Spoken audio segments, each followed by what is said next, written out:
What's the best tools for washing sand or classifying sand?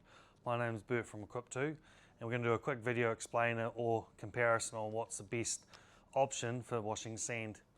So as we all know, there's three different types. We have a sand screw, which is very nice and simple.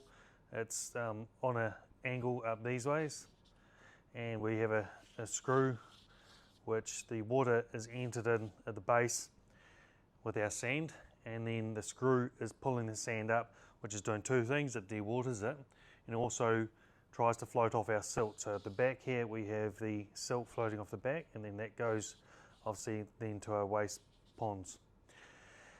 The other option we have is a bucket wheel, which is picking up the sand out of water in a tub, and that's dumping it off so it picks it up, and as it comes up over the top, it's dewatering our sand and then dumping it off to the side into our stacker conveyor.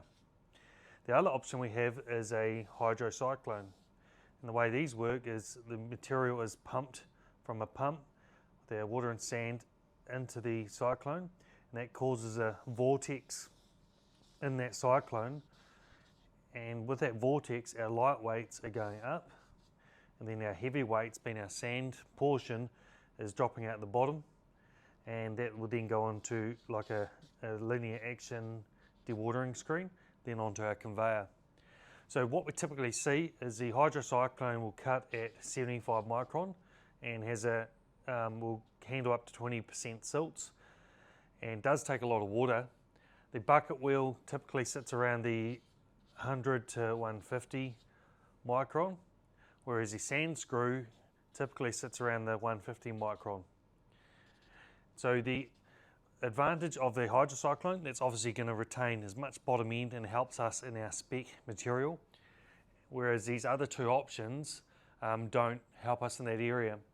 Now the advantage we do have of these sand screws and bucket wheels, if we've got limited amount of water on site, these are a better option to go for, but it'll be at the sacrifice of your material not quite being at spec.